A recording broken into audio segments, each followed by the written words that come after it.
Hello friends, आज की इस वीडियो में हम देखेंगे एनआईएस क्लास 10th का जो गृह विज्ञान होम साइंस है हिंदी में, उसका चैप्टर नंबर 6 जो कि इकाई थर्ड यूनिट थर्ड का फर्स्ट पार्ट है। ठीक है, तो चैप्टर नंबर 6 इन्वायरमेंट पर्यावरण हम देखेंगे इस चैप्टर में। ये चैप्टर थोड़ा बड़ा है तो हम फटाफट करेंगे। ठीक है, जूम कर लेता हूँ मैं। तो इन्वायरमेंट के बारे में तो आपको पता है इन्वायरमेंट क्या है। ठीक है, हमारा पर्यावरण इन्वायरमेंट वायु, जल, भूमि, वनस्पति, पेड़ पौधों से मिलकर बना हुआ है। ठीक है, इन सारी चीजों से हमारा इन्वायरमेंट पर्यावरण बना है। हम उस पर्यावरण में रहते हैं जहां प्रकृति प्रदत्त एक संतुलन से यह स्वचालित है। मतलब सब कुछ एक बैलेंस में है जो कि नेचर कंट्रोल कर रहा है ना। जैसे पानी मिल रहा है, पेड़ पौधे, ऑक्सीजन, सब कुछ मिल रहा है ना, ये नेचर हमें प्रोवाइड करा रहा है और ये ऑटोमेटिक नेचर जो है प्रोवाइड कराता रहता है और बैलेंस में बना हुआ है। ठीक है, किंतु आज मानवीय गतिविधियों के कारण, मतलब ह्यूमन एक्टिविटी, जो हम हरकतें जो कर रहे हैं इतनी गंदी गंदी, उसके कारण जो संतुलन है, बैलेंस है, वो बिगड़ रहा है। अर्थात मतलब क्या है, हमारा पर्यावरण जो है वो प्रदूषित हो रहा है। ठीक है, कंटामिनेट हो रहा है, इन्वायरमेंट हमारा बिगड़ गया है बिल्कुल। हम विकास की ओर तो आगे से बढ़ रहे हैं, लेकिन हम विकास की कीमत पर्यावरण को चुकानी पड़ रही है। मतलब ये जो विकास हो रहा है इसकी वजह से पर्यावरण जो है खराब हो रहा है।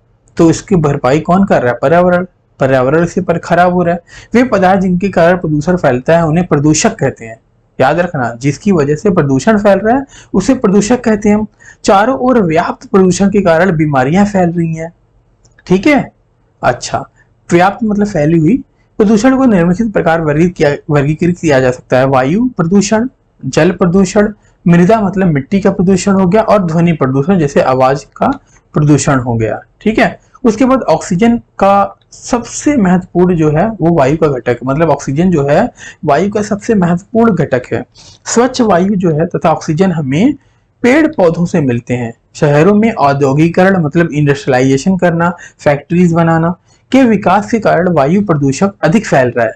इसके अलावा वाहनों का धुआं, गाड़ियों का जो धुआं है, आतिशबाजी मतलब जो पटाखे हैं उनका धुआं आदि हमारे वातावरण को प्रदूषित कर रहे हैं या कर रहा है। वायु प्रदूषण के कारण आंखों में संक्रमक हो रहा है। जो श्वसन संबंधित एलर्जी है, सांस लेने की जो बीमारी एलर्जी है, उसका भी प्रभाव मनुष्यों पर, आदमियों पर, इंसानों पर पड़ रहा है।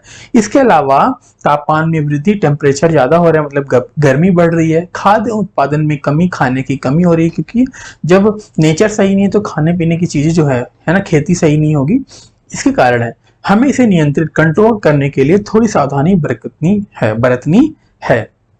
हम इसे बरत सकते हैं, जैसे अधिक वृक्ष लगाकर। ठीक है, कूड़े कचड़े को जलाना नहीं चाहिए, उसे मिट्टी में गाड़ देना चाहिए, डंप कर देना चाहिए। शीशा रहित पेट्रोल का है ना उपयोग व सीएनजी का उपयोग करना चाहिए। ठीक है, उसके बाद जल हमारा जीवन है, किंतु आजकल स्वच्छ जल का अभाव हो रहा है, स्वच्छ जल की कमी हो रही है। ठीक है, अच्छा, नेक्स्ट देखते हैं हम। जल प्रदूषित होने के कारण कारखानों और घरों के अपशिष्ट जल में मिलना, कृषि अपशिष्ट, तेल का रिसाव आदि के कारण यह समस्या गंभीर होती जा रही है। प्रदूषित जल से मनुष्य, पशु तथा पेड़ पौधे सभी प्रभावित हो रहे हैं, सभी को इफेक्ट पड़ रहा है।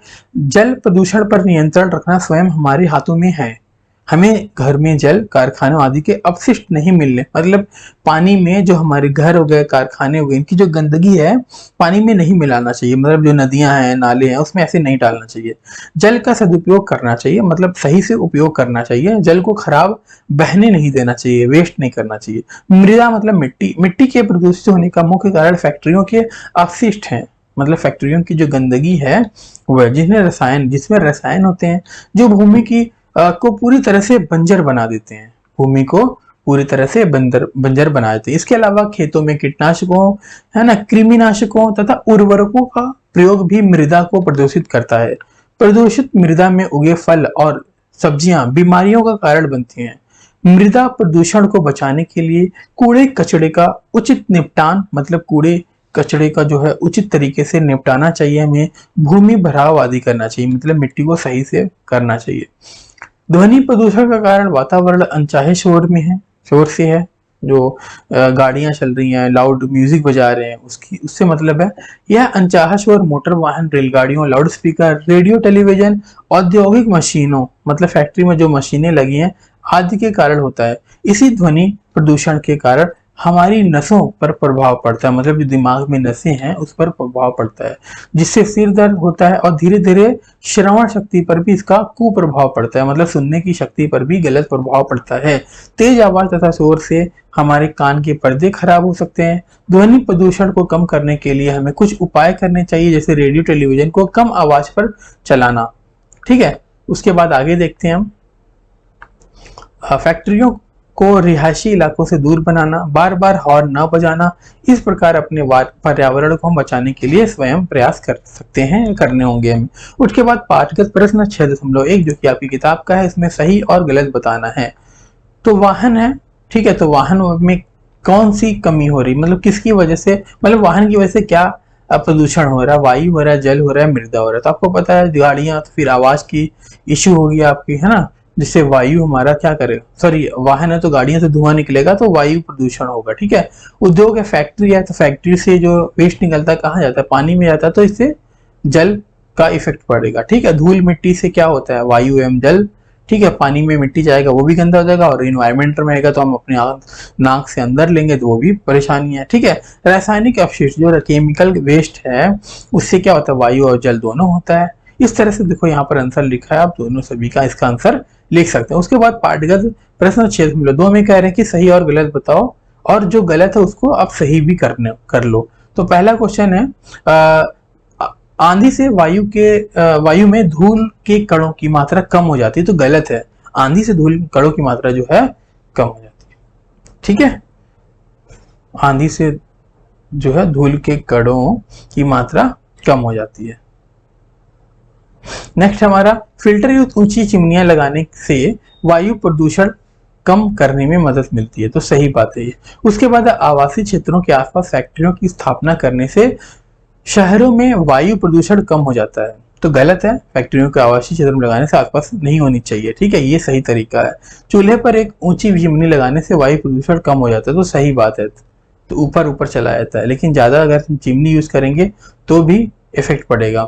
जब बारिश होगी तो वही हमारा वो पार्ट क्या है, नीचे आएगा, जैसे हम कैसे एसिड रेन, आगे पढ़ोगे आप। वायु प्रदूषण के स्रोतों का पता लगाने के लिए निम्नलिखित व्यवस्थित अक्षरों को करना है। तो पहले यहाँ पर शिया की, ये तो सीधी सी बात है, कृषि है। ठीक है, उसके बाद ये क्या है, विलायक, विलायक हो गया, औद्योगिक हो गया, ठीक है, और दहन हो गया, दहन मतलब जलाना। ठीक है, आंसर यहाँ पर लिखा आप देख सकते हो। उसके बाद प्रश्न 3 है, निम्नलिखित प्रदूषकों के कारण होने वाले वायु प्रदूषक को नियंत्रित करने के उपाय सुझाव। अब यहाँ पर प्रदूषक क्या है, अभी अभी मैंने पढ़ा है, आपको याद है तो आप कमेंट करके जरूर बताओ।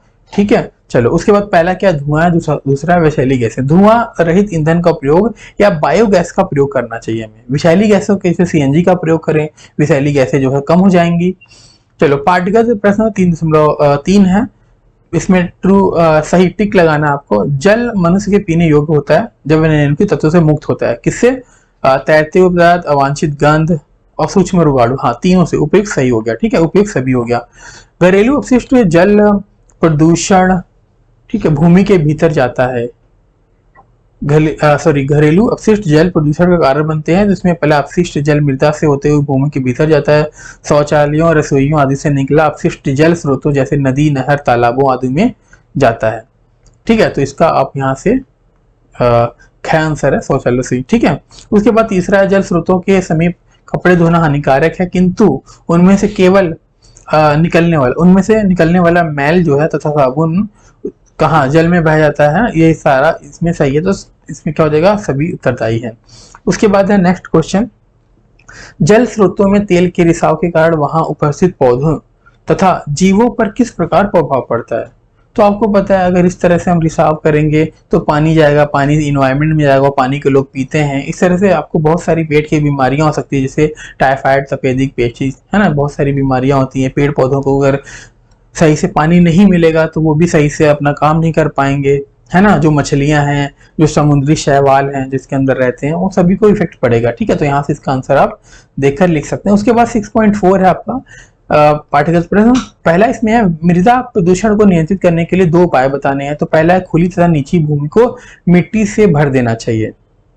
ठीक है, अच्छा, दूसरा कूड़े कचरे का उचित निपटान किया जाना चाहिए, जो कि हमने पहले भी देखा था। उसके बाद प्रश्न 2 में है, कूड़ा कचरे से निपटान के 3 तरीके बताइए जो आपने देखे हो या जिनका प्रयोग आप स्वयं कर रहे हो। ठीक है। तो पहला है कूड़े करकट खुले में नहीं फेंकना चाहिए, है ना। कूड़े करकट को यहाँ वहाँ फेंकने के स्थान पर, है ना, उसे जला देना चाहिए। कूड़े को गड्ढे में डालकर ऊपरी मिट्टी पर डालकर गाड़ देना चाहिए, ठीक है। बेस्ट, थर्ड वाला पार्ट बेस्ट है, ठीक है।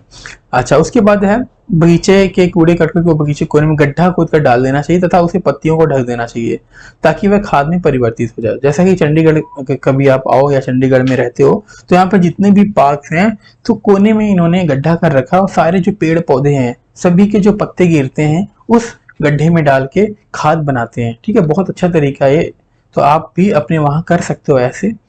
चलो, उसके बाद एक पॉइंट और लिखा है यहाँ पर, 6 पॉइंट आप कर सकते हो। नेक्स्ट है प्रश्न 3, सही उत्तर पर, है ना, टिक करना है। तो यह कूड़े कचड़े के निपटान की नवीनतम तकनीक है, कौन सा है? भस्मीकरण करना, ठीक है। उसके बाद नेक्स्ट क्वेश्चन है दूसरा, मृदा के विषैले रसायन विज्ञान निम्नलिखित कारण से रह जाते हैं। तो इसका है औद्योगिक तथा कृषि अपशिष्ट, मतलब जो वेस्ट होता है उसका। उसके बाद मिलान करना है, खाद्य बनाना। तो खाद बताना, थूकना हो गया, मृदा है, तो आप यहाँ से इसका मिलान देख सकते हैं, ठीक है। खाद कहाँ बनता है? बगीचे में बनता है, ठीक है, पार्क में बनता है, थूकते हैं, है ना, सूख कर तो गायब होता है लेकिन इसके जो कीटाणु होते हैं वहीं रहते हैं जिससे मिट्टी प्रदूषित हो जाती है ना, वही लिखा है। उसके बाद मृदा है, जब यह प्रदूषित होती है तो फैक्ट्रियों का अपशिष्ट इसमें फेंका जाता है। गतिविधि है, एक्टिविटी आगे 6.1, इसमें कह रहे हैं कि आपने आसपास के क्षेत्र तथा फैक्ट्रियों का दौरा करें। आसपास में जो फैक्ट्री है वहां पर जाके पता करें और देखें कि वहां वायु प्रदूषण को नियंत्रित करने के लिए क्या कदम उठाए गए हैं। वायु प्रदूषण को नियंत्रित करने के लिए कुछ उपाय बताने हैं आपको, तो यहाँ से आप अपने हिसाब से इसका आंसर लिख सकते हैं। ये हमारे इसके अकॉर्डिंग है, तो आप ये देख सकते हैं। उसके बाद गतिविधि 6.2 है, 10 घरों का सर्वेक्षण करना और वहां पर देखें कि पेयजल जो है, पानी का जो पीने का तरीका इनका, वो मतलब भंडारण कैसे करते हैं, है ना, मतलब किस तरह से उसका स्टोरेज है, फ्रिज में रखते हैं, घड़े में रखते हैं या नॉर्मल बर्तन में रखते हैं, बोतल में रखते हैं, ये और कौन सा सही है इससे बातें करें, ठीक है। तो आपने वहां पर ज्यादा, अगर आप जाओगे तो ज्यादा देखो फिल्टर लगे होते हैं, ठीक है, तो ऐसे देख सकते हैं। उसके बाद 6.3 में कह रहे हैं कि अपने आसपास के क्षेत्र का दौरा करें और देखें कि आपके क्षेत्र की मिट्टी को कौन से स्रोत प्रदूषित कर रहे हैं, मतलब किस वजह से आपकी मिट्टी जो है खराब हो रही है, और वहां पर कुछ आपको सुझाव भी बताने हैं। तो यहाँ पर आप बता सकते हैं घरों के अपशिष्ट जो पदार्थों से कीट कृमि, है ना, मतलब कीटाणु हो गए, ठीक है, और रोगाणु पनप जाते हैं, ठीक है। तो आप इस तरह से देख सकते हैं। उसके बाद जो नियंत्रण के उपाय हैं वो ये हैं, 5 नियंत्रण के उपाय हैं, आप इसे अपनी कॉपी में नोट करके याद कर सकते हैं, ठीक है। चलो आगे चलते हैं हम। गतिविधि 6.4 है, जिसमें क्या है देखते हैं। आप अपने घर के दरवाजे के पास खड़े हो जाएं, ठीक है, अपनी आंखें जो है वो बंद करके आपके आसपास के आने वाली विभिन्न ध्वनियों, आवाजों को सुने। अब आप आनंद प्राप्त करने वाली तथा परेशान करने वाली ध्वनियों को सूची बनाएं और उन ध्वनियों को कम करने के उपाय सुझाएं जिन्हें आप शोर मचा। तो ये आप अपने अकॉर्डिंग कर सकते हैं। अगर आपके घर के आसपास गाड़ियां नहीं आती तो आप रोड पर जाकर ऐसा कर सकते हैं। उसके बाद पाठांत प्रश्न है, प्रदूषण तथा प्रदूषक शब्दों को परिभाषित करना है आपको। तो प्रदूषण, जैसा कि हमने पहले भी देखा था, अपशिष्ट पदार्थों का पाया जाना, वातावरण में अपशिष्ट पदार्थों का पाया जाना जो उसे दूषित कर दे उसे प्रदूषण कहते हैं, ठीक है। प्रदूषक वे अपशिष्ट पदार्थ जिनके कारण प्रदूषण होता है उसे प्रदूषक कहते हैं, ठीक है। जैसे घर का जो कूड़ा करकट हो गया, धुआं हो गया, ये। उसके बाद दूसरा क्वेश्चन है आपका, वायु प्रदूषण के स्रोत जो हैं वो कौन कौन से हैं। तो पहला मानव, ठीक है, जलाना, मानव भी तो कर रहा है वायु प्रदूषण, आवाज कर रहा है, जो से चीखोगे तो यही होगा, ठीक है, इस तरह से ये है।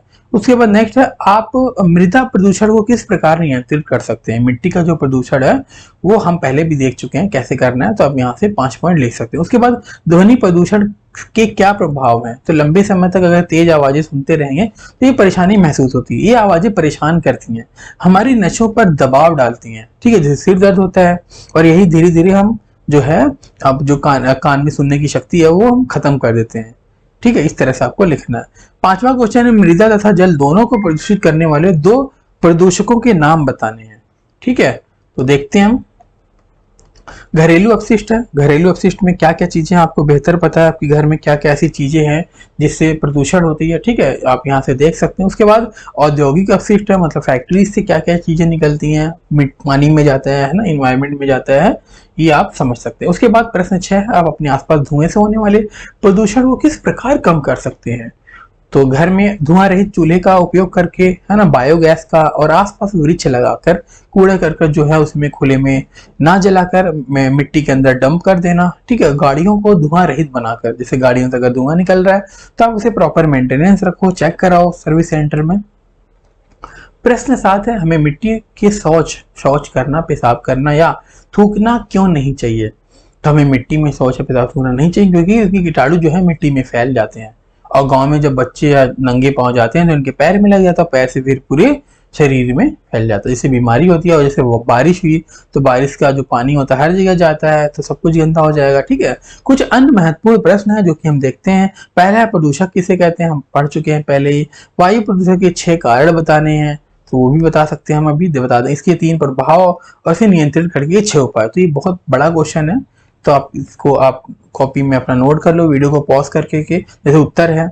ठीक है, प्रदूषण किसे कहते हैं? तो प्रदूषण का मतलब क्या? जो इन्वायरमेंट को दूषित करे। ठीक है, दूषित हो जाता है हमारा। वायु प्रदूषण क्या है वो देख सकते हैं हम, पहले भी पढ़ चुके हो गया आई थिंक। उसके बाद है आपका वायु प्रदूषण के स्रोत क्या है? मानवीय स्रोत हो गया, दहन क्रिया उसमें आता है आपका। ठीक है, औद्योगिक उत्पादन प्रक्रिया आ गया, कृषि संबंधित कार्य हो गया, घोलों का प्रयोग व छिड़काव कर सकते हैं हम। दूसरा है प्राकृतिक। ठीक है, प्राकृतिक जैसे नेचुरल चीजें होती है प्राकृतिक स्रोतों में, जैसे ज्वालामुखी से निकलने वाली गैसें हो गई, जंगल की आग से उत्पन्न जो गैस है। ठीक है, धूल जो कि हवा में फैलती है। कुछ अन्य स्रोत भी हैं, जब किसी सार्वजनिक स्थान पर बहुत से लोग इकट्ठा होते हैं तो क्या होता है, इतनी घुटन होती है कि सांस लेना तक कठिन हो जाता है। सड़े हुए कचड़े हो गए, है ना, गंदे सार्वजनिक शौचालय और खुले स्थान पर पड़े मूत्र से दुर्गंध आती है जो वायु की शुद्धता और स्वच्छता को नष्ट कर देते हैं। ठीक है, बहुत सारे ऐसे पेड़ पौधे हैं जो विलुप्त होते जा रहे हैं, तो क्यों? क्योंकि वो काट के अपना पेपर बना रहे हैं, पेपर इंडस्ट्री जो हो गया, उसके बाद ईंधन के लिए या घर बनाने के लिए करते हैं, वो सब नहीं करना चाहिए हमें। ठीक है, प्रभाव देखते हैं, मानव पर क्या प्रभाव पड़ेगा? सांस लेने की प्रॉब्लम हो जाएगी, दमे की बीमारी होती है जिससे। ठीक है, उसके बाद आपका पेड़ पौधों पर क्या होगा? पेड़ पौधे, सूरज की रोशनी कम मिलेगी। ठीक है, नाइट्रोजन की कमी हो जाएगी मिट्टी में, पानी सही नहीं मिलेगा। ठीक है, पर्यावरण पर प्रभाव क्या पड़ेगा? दृश्य स्पष्ट ना हो तो वायुयान ना तो उड़ान भर सकते हैं और ना ही उतर सकते हैं। ठीक है, बात समझ लो। अगर मौसम साफ ना हो तो ट्रेन कह रहा हूँ मैं, फ्लाइट जो है नहीं जा सकती, उड़ ही नहीं सकती और ना ही उतर सकती है, जैसा कि आपको पता ही होगा। ठीक है, जैसे उसके बाद खाड़ी युद्ध के दौरान तेल के कुओं में आग लगने और उससे उत्पन्न धुएं के रिजल्ट या परिणाम स्वरूप कुएं के आसपास के क्षेत्रों का तापमान बढ़ गया था। ठीक है, हरियाली सौंदर्य जो है वो, खूबसूरती जो है वो खत्म हो जाती है। नियंत्रण के लिए देख सकते हैं आप घर में धुआं रहित चूल्हे का उपयोग करना, अभी भी हमने पढ़ा था, इसलिए आप इसे वीडियो पॉज कर अपनी नोटबुक में लिख सकते हैं इसे। उसके बाद है नेक्स्ट दूसरा क्वेश्चन, जल प्रदूषण के 5 कारण लिखना है। तो आप जल प्रदूषण के 5 कारण लिख सकते हैं। क्या है? पहले जल प्रदूषण के बारे में बताया गया है। ठीक है, हमारा जो ब्लड है उसमें 90% जल होता है। ठीक है, जल जो है रंगहीन, गंधहीन, स्वादहीन, धूल रहित और रोगाणु रहित होता है, और होना भी चाहिए ऐसा। ठीक है, इस प्रकार जो सभी प्रकार के जल हैं वो उपयोग में तो लाए नहीं जा सकते।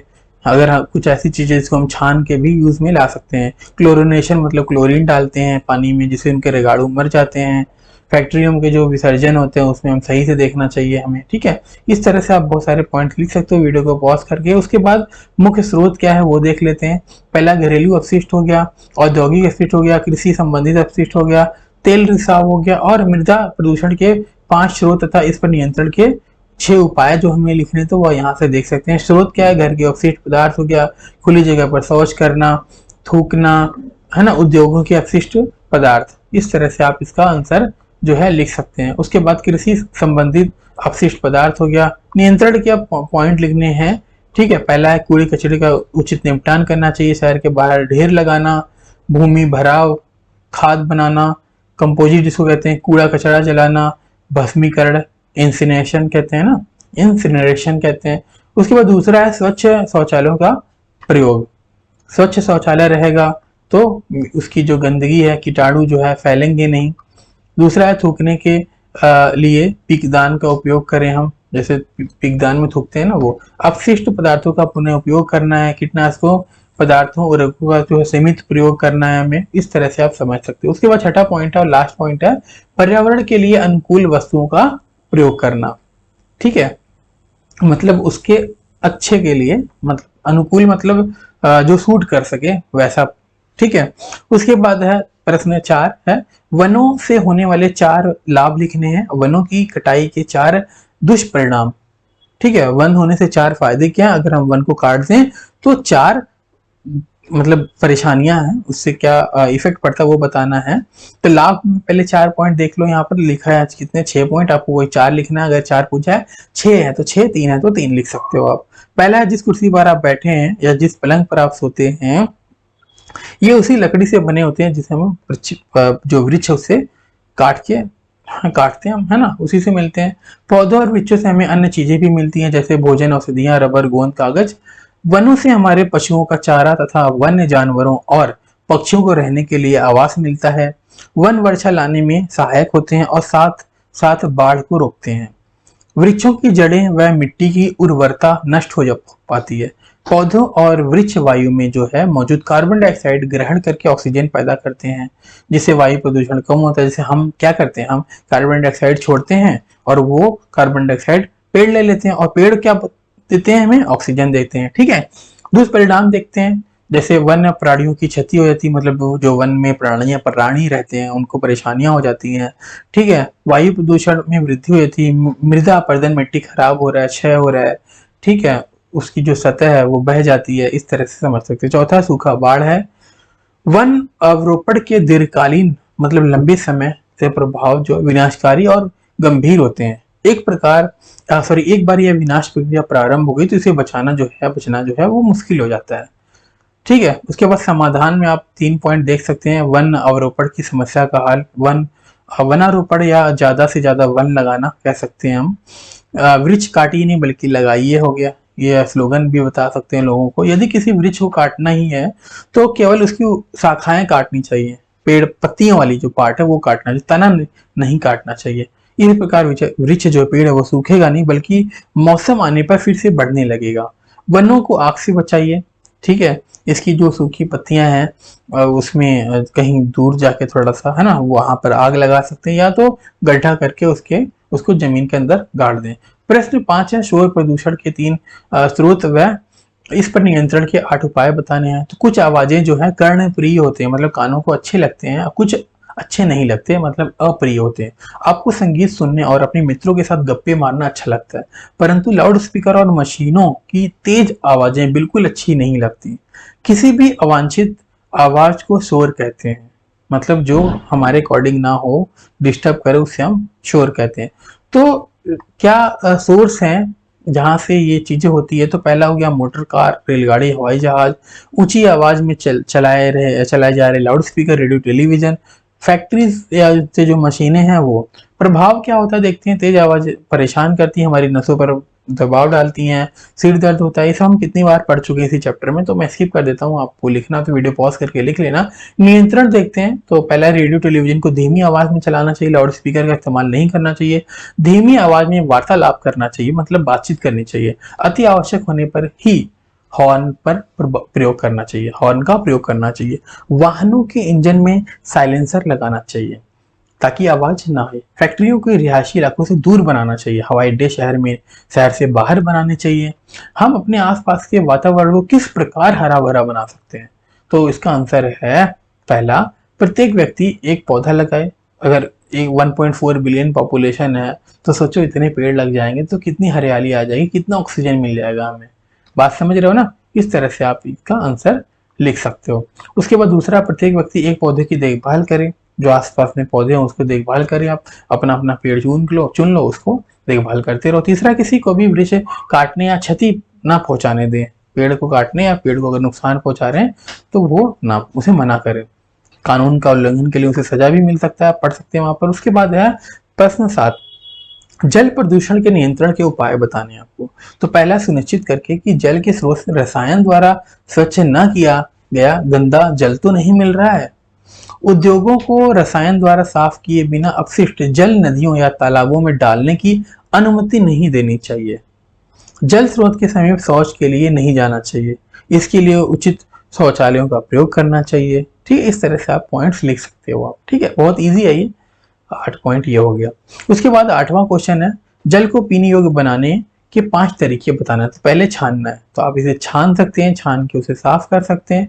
दूसरा, उसे उबाल सकते हैं, 10 मिनट तक उबालेंगे तो उसका जो कीटाणु है वो मर जाता है। उसके बाद विरंजन है। विरंजन क्या देखते हैं, 1 गिलास पानी के एक छोटा सा चम्मच विरंजक चूर्ण, जिसको हम ब्लीचिंग पाउडर कहते हैं, वो मिला देने। ठीक है, मिलाने के बाद क्या होता है, क्लोरीन बनता है और जो रोगाणु होते हैं वो क्लोरीन उसे मार देता है। विद्यमान जो रोगाणु है वो मर जाते हैं इसकी वजह से। इस घोल के 3 चम्मच पानी से भरी एक बाल्टी, 15-20 लीटर का जो बाल्टी होता है उसमें डालें। ठीक है, आधे घंटे तक रख दीजिए। कोई ब्लीचिंग पाउडर से रोगाणु को नष्ट करने में थोड़ा समय लगता है ना, क्योंकि कोई भी ब्लीचिंग पाउडर अगर लेते हो मार्केट से तो उसमें थोड़ा सा समय लगता है। क्लोरीन की टिकिया, जिसको ड्रॉप्स में भी मिलता है, वो भी पानी में डाल सकते हैं आप। ठीक है, फिल्टर कर सकते हो, आजकल बहुत तरह के आरओ लगे हैं, है ना। उसके बाद है 9th, वाटर फिल्टर कितने प्रकार के होते हैं। ठीक है, तो 2 प्रकार के होते हैं। तो ऐसे फिल्टर जिन्हें सीधे टोटी पर लगा दिया जाए। दूसरा है स्टोरेज फिल्टर, आरओ और स्टोरेज फिल्टर। टोटी पर लगाए गए फिल्टर जैसे ही नल खोला जाता है, जल फिल्टर के माध्यम से बाहर आ जाते हैं। इस प्रकार के कुछ फिल्टरों द्वारा जल में यदि ठोस कण विद्यमान है तो उस पे हो जाता है। जैसे आप पेपर लगा, सॉरी, कोई कॉटन का कपड़ा लगा देते हो ना, वैसे ही। फिर स्टोरेज फिल्टर, इसमें 2 हिस्से होते हैं, जिनमें से एक हिस्सा दूसरे के ऊपर फिट रहता है। ऊपर वाले हिस्से में पानी भरा जाता है जो छान के निचले हिस्से में इकट्ठा हो जाता है। ऊपर वाले हिस्से में सिरेमिक से बने 2 कैंडल लगे होते हैं जो पानी में विद्यमान सभी अनावश्यक संघटकों, मतलब जो उसमें जो पार्ट मिले होते हैं, उसको रोक देते हैं। स्वच्छ जल धीरे धीरे फिल्टर के निचले हिस्से में इकट्ठा हो जाता है। ठीक है, तो ये चैप्टर इतना ही था। हमने एक्स्ट्रा क्वेश्चन देख लिए कितने, 9, जो कि एग्जाम पॉइंट ऑफ से इंपॉर्टेंट है। ठीक है, अगर वीडियो अच्छी लगी तो फ्रेंड्स के साथ जरूर शेयर करना, और अगर कोई कमी रहेगी तो वो कमेंट करके बता सकते हैं, बेशक चाहे जैसा भी हो। मिलते हैं फिर नेक्स्ट चैप्टर नंबर 7 में।